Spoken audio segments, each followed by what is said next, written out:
Is it recording? Yeah. It is? Okay. Do you think Will Smith should be canceled?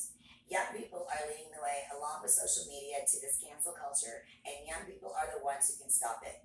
Today, I will warn you of the dangers of cancel culture and hopefully persuade you to cancel culture. Merriam-Webster defines cancel culture as the practice or tendency of engaging in mass canceling as a way of expressing disapproval. I'm going to give you a couple examples of cancel culture. Carson King was at a college football game and needed beer money. The 24-year-old held up a sign that read, "Busch Light supply needs replenished," along with his Venmo username. The sign was broadcast on ESPN and went viral. Eventually, he raised $3 million. He bought one case of beer and donated the rest to the University of Iowa Steve Family Children's Hospital. Aaron Calvin, a journalist from the Des Moines Register, profiled King in the newspaper. Calvin discovered that in 2012, King had tweeted two racist jokes. As a result, Anheuser-Busch and other companies that had aligned themselves with King by printing his name on beer cans, for instance, distanced themselves. People then poked around in Calvin's past, and they discovered the journalist's own past tweet included racism and homophobia. As a result, the Des Moines Register fired Calvin. What began as a seemingly innocuous moment of television ended with both men being canceled. Cancel culture refers to ending or attempting to end an individual's career or prominence to hold them accountable for immoral behavior. Driven primarily by young progressives, often through social media, cancel culture has attracted controversy since it swept into the national conversation. In seeking to impose long overdue consequences for unacceptable behavior, cancel culture has sparked critical discussions about cultural norms and contributed to the downfall of serial predators such as Harvey Weinstein, Kevin Spacey, and Bill Cosby. It has given voice and influence to those with no other way to hold powerful figures accountable. It can be a tool for social justice, instilling new values of equality and destroying dangerous precedent. However, there are critiques as well. The swift and decisive nature of cancel culture can stifle debate, and some believe that dialogue is a more productive way to foster Switch your change. picture. Others believe that it has gone overboard, unleashing equal outrage against individuals who commit serious crimes and those with relatively minor missteps. And perhaps society should be more forgiving, allowing people to atone for past transgressions as their views evolve. As young people, the change will come from you. Private lives should be separate from business lives. All of us deserve the right to change. Forgiveness must be part of this equation. We must refuse to participate. Zayed Fatah, a high school junior in California, said this: "One criticism of cancel culture is that it doesn't leave room for someone to correct their mistakes. This argument may hold true for celebrities who lose sponsorships and suffer financially when they're canceled, but it doesn't apply to non-famous people. If a person genuinely wants to make amends, there are plenty of ways to become uncanceled." Law Properl, a high school freshman in Georgia, stated, "Imagine waking up to find that your friends have canceled you. They've unfollowed you on social media, they ignore you at school, and students who don't even know you think you're a bad person. Worst of all, you may never be able to redeem yourself." Just imagining this scenario is gut-wrenching. For example, in my grade, you could be canceled for posting to Instagram that your classmates something. You can be, hold on.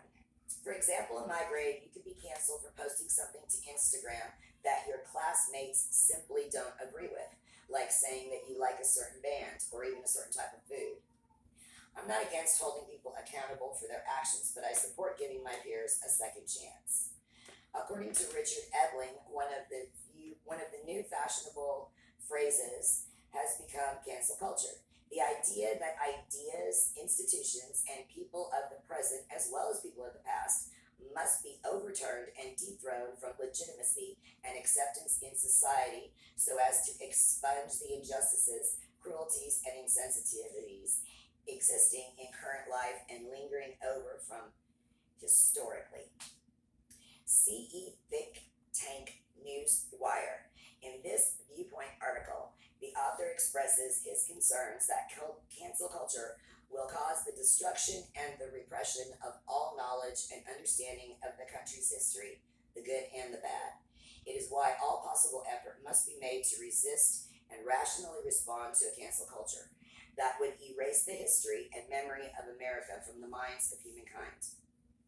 The term canceled has gotten away from what it originally meant. Journalism professor Bill Cassidy said, "Initially canceled several years ago just meant I'm not dealing with you, I'm not supporting you." This is obviously very different from what we know as canceling today. Whereas it originally was just ignoring people who had different views than your own, it has morphed into people actively attempting and many times succeeding to ruin someone's life. Peter Boghossian gives a lesson from Plato's Theaetetus. People don't knowingly do bad things. They act the way they do based on the information they have. If they had different information, they act differently.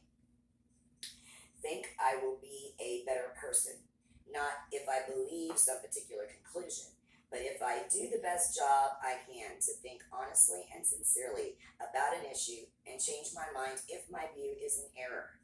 Finally, it's most important for those in positions of power or authority to say, "I don't know," when they don't know.